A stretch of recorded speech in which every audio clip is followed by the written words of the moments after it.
दोस्तों ऑनलाइन एडा first YouTube channel पर आप सभी का स्वागत है। जैसा कि आप जानते हैं किसी भर्ती को लेकर कोई भी अपडेट होती है आप सभी को ऑनलाइन एडा फर्स्ट चैनल के माध्यम से दी जाती है। इस वीडियो में हम बात करने वाले हैं नई प्राथमिक शिक्षक भर्ती के बारे में केबीएस की तरफ से। अगर आप भी केबीएस की सरकारी शिक्षक बनने का सपना देख रहे हैं तो ये वीडियो आप सभी के लिए है, जिसमें आप सभी को जानकारी के साथ साथ बहुत सारे ऐसे सवाल हैं जिनके जवाब आपको मिल जाएंगे। जैसे कि सीटेड वाले छात्रों के लिए यहाँ पे आवेदन करने का मौका क्यों नहीं मिला है, पहला। दूसरा, सिलेबस को लेकर जो बदलाव देखने के लिए मिले हैं। इसके अलावा ग्रेजुएशन के अंदर 50% से कम एग्जाम का पैटर्न और भी बहुत सारी जानकारी जो कि आप सभी के काम की हैं। तो चलिए दोस्तों वीडियो शुरू करते हैं।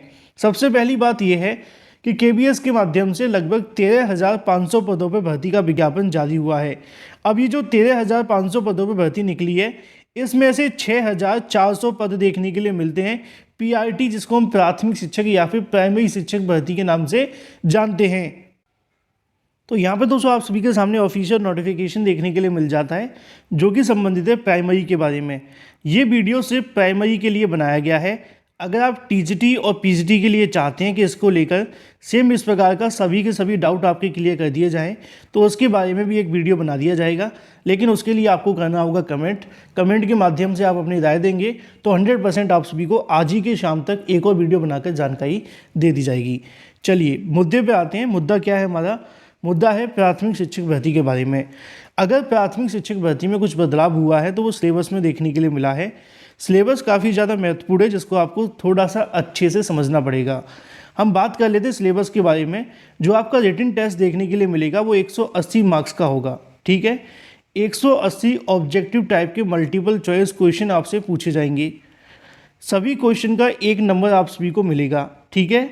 ड्यूरेशन आपका कितना होगा? 180 मिनट का आपको समय मिलेगा, मतलब कि आपको 3 घंटे का समय मिलने वाला है, ठीक है। अब ये बात हो जाती है 3 घंटे के बारे में। अब बात कर लेते हैं कुछ और जानकारी को लेकर।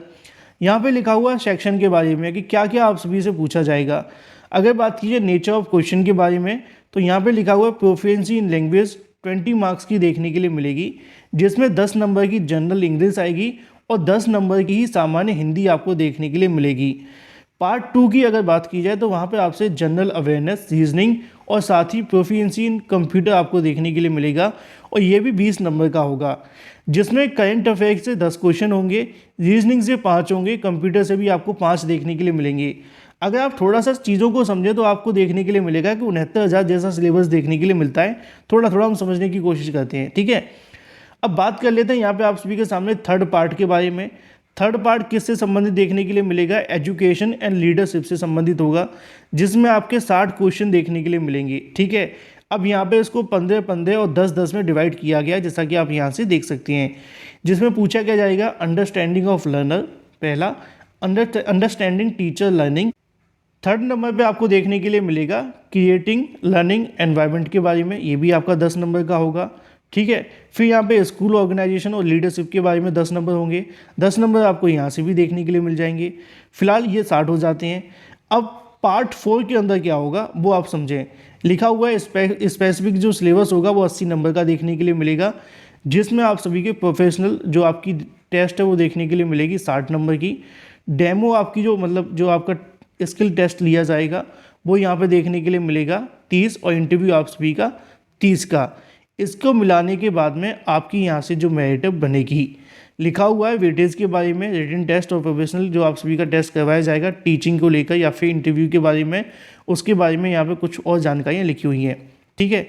अब आप सभी से क्या क्या पूछा जाएगा, क्या क्या रहेगा वो यहाँ पे लिखा हुआ है। इसको अगर आप चाहें तो अपने आप से एक अच्छे तरीके से पढ़ लें, क्योंकि यहाँ पे बहुत सारी चीज़ें ऐसी होंगी जो आपको डिटेल में पढ़नी पड़ेंगी अगर आप इस भर्ती के अंदर एक सीट लेना चाहते हैं तो, ठीक है।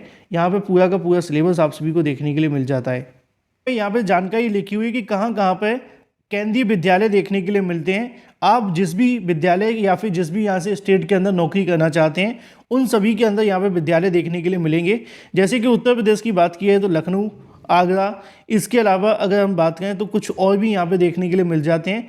अभी फ़िलहाल सभी के नाम आप सभी के सामने हैं, जैसे कि वाराणसी आप सभी के बीच आता है। लेकिन इसी बीच अगर बात कर ली जाए पदों की संख्या के बारे में तो पद तो आप जानते हैं कि 6,414 पद हैं और देश भर के तमाम प्राइमरी शिक्षक बनने वाले अभ्यर्थी इसके लिए आवेदन करेंगे। कैटेगरी वाइज पदों की संख्या भी यहाँ पर लिखी हुई है। आप अगर अनरिजर्व में आवेदन करेंगे, क्योंकि आप अनरिजर्व में आते हैं तो आपको यहाँ से कोई आरक्षण नहीं मिलेगा, लेकिन अगर आप ओबीसी से आते हैं या फिर एससी या फिर एसटी से, तो आपको यहाँ से आरक्षण मिलेगा और जिसके चलते आपके चयनित होने की जो संभावना है वो भी बढ़ जाएंगी। लेकिन आप जानते हैं कॉम्पिटिशन बहुत अच्छा होगा। एलिजिबिलिटी क्राइटेरिया की अगर बात की जाए तो वो यहाँ पर लिखी हुई है कि 30 साल तक के अभ्यर्थी ही सिर्फ आवेदन कर सकते हैं। ठीक है। अगर बात की जाए आप सभी के वेतनमान के बारे में, तो 35,400 से लेकर 1,12,400 रुपये आप सभी को देखने के लिए मिलेगा। हम बात कर लें आप सभी की योग्यताओं के बारे में, तो योग्यता आप भी जानते हैं कि यहाँ पे जो आपको देखने के लिए मिलती है 10+2, उसके बाद में आप सभी के पास 2 ईयर डिप्लोमा जो कि आप सभी का होना चाहिए एलिमेंट्री एजुकेशन के अंदर। मतलब कि आपके पास में डीएलएड है तो आप आवेदन करेंगे, लेकिन 50% मार्क्स की यहाँ पे बात की जा रही है। सेम बीएलएड को लेकर देखने के लिए मिलेगा। इसके अलावा अगर बात की स्पेशल एजुकेशन वाले अभ्यर्थी या फिर जो बीएड वाले अभ्यर्थी आते हैं, इन सभी को आवेदन करने के लिए ये तो चाहिए ही चाहिए, लेकिन 50% अंक होने चाहिए। अब सवाल ये है कि अगर आपके 50% से कम है तो वो क्या करें। ठीक है, मैंने कल और परसों एक वीडियो बनाकर आपको जानकारी दी थी।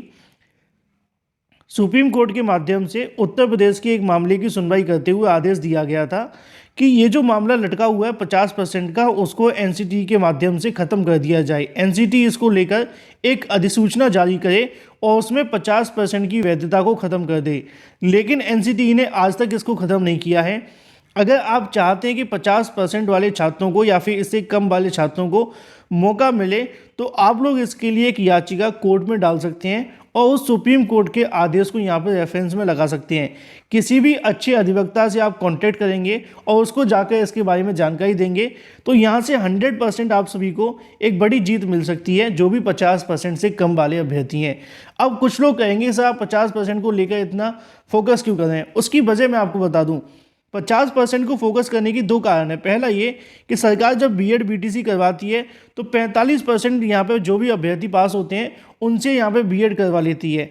मतलब क्या है कि आपको नौकरी 50% वालों को देनी है ना, नौकरी के लिए 50% वाले, और जब आपको समय मिलता है कभी फॉर्म भरने के लिए बीएड के लिए तो 45 पे करवा लेते हो। या तो आप यहाँ से पैसा कमाने के लिए कर रहे हो, 5% अभ्यर्थियों के साथ धोखा कर रहे हो, या फिर अगर आपकी धोखा करने की कोई मंशा नहीं है तो सीधे 50% रख दो बीएड के अंदर, क्योंकि जिसके 50% होंगे वही बीएड करेगा, जिसके नहीं होंगे वो घर बैठेगा। बाकी तो सहमत होने वाली बातें आपको समझनी पड़ेंगी। और 50% लीगल भी नहीं है, क्योंकि सुप्रीम कोर्ट ने इसको ख़त्म कर दिया है। अब ये बात हो जाती है 50% को लेकर। चलिए दूसरा मुद्दा यहाँ से शुरू हो जाता है। दूसरा मुद्दा क्या है, सीटेट के बारे में लिखा हुआ है qualified in centre teacher eligibility test. अगर किसी के साथ सबसे बड़ा धोखा हुआ है तो 50% वाले छात्रों के साथ, और दूसरा इसके साथ का ही एक और धोखा देखने के लिए मिला है सीटेट के साथ में। हाल ही में सीटेट निकाला गया है सीबीएसई के माध्यम से। अगर आप अपीयरिंग में सीटेट दे रहे हैं, अगर आपने बीएड बीटीसी के पहले साल में एग्ज़ाम मतलब जो आवेदन देने के लिए आप कोर्स ज्वाइन कर लिए बीएड या बीटीसी का पहले साल, तो आप चाहे टेट दें या फिर सीटेट दें, वो वैलिड हो सकते हैं। ठीक है, लेकिन भर्ती के लिए यहाँ पे आप अपीयरिंग वालों को ही मौका नहीं दे रहे हैं, तो ये भी एक सबसे बड़ा नुकसान यहाँ पे छात्रों को देखने के लिए मिला है, जो कि सीटेट वाले छात्रों को भी बहाल कर दिया गया है। सीटेट वाले ऐसे अभ्यर्थी जो 2022 की भर्ती बैठने वाले हैं, उन सभी को इस भर्ती बैठने का मौका नहीं मिल सकेगा, वो इस बात को ध्यान रखें। ठीक है, साथ में आप सभी के पास कंप्यूटर की नॉलेज भी होनी चाहिए। अब बात आती है एज रिलैक्सेशन के बारे में। अगर आप एससी या फिर एसटी से हैं तो आपको 5 साल की छूट मिलेगी। अगर आप ओबीसी से हैं तो यहाँ पे लिखा हुआ है 3 साल की छूट मिलेगी।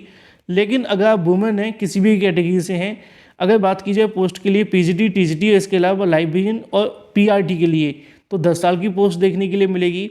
अगर आप केवीएस के एम्प्लॉई हैं तो कोई भी यहाँ पर नो एज बार देखने के लिए मिलेगा।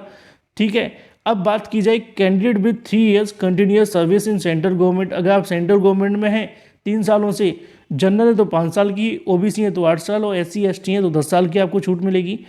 सेम कुछ और जानकारियाँ नीचे लिखी हुई हैं, अगर आप इसको खुद से पढ़ेंगे तो बेहतर होगा। ठीक है, ये सारी चीज़ें यहाँ से क्लियर हो जाती हैं।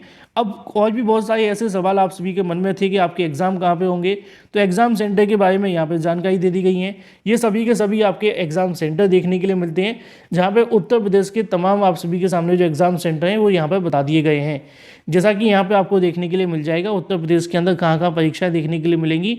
ये सारे के सारे जो एग्ज़ाम सेंटर यहाँ तक वाराणसी तक आप सभी को उत्तर प्रदेश देखने के लिए मिलेगा। और अगर आप किसी अन्य राज्य से हैं तो वहाँ पे भी आप इसके लिए आवेदन कर सकते हैं। आवेदन कैसे करना है, KVS की ऑफिशियल वेबसाइट पर जाकर आप लोग इसके लिए आवेदन करेंगे। फीस के रूप में आपको 1500 रुपये देने पड़ेंगे, थोड़े से ज़्यादा है लेकिन जो है वो आपको देना पड़ेगा। आवेदन आपके 5/12/2022 से शुरू हो जाएंगे, 26/12/2022 तक यहाँ से आप लोग आवेदन भी कर सकते हैं। अब अगर बात कर ली जाए नेगेटिव मार्किंग के बारे में, तो नेगेटिव मार्किंग आपको देखने के लिए नहीं मिलेगी। अगर आप ये सोचें कि इस भर्ती के अंदर कोई नेगेटिव मार्किंग होगी तो बिल्कुल भी नेगेटिव मार्किंग नहीं होने वाली है। वेतन इसमें काफ़ी अच्छा देखने के लिए मिलेगा।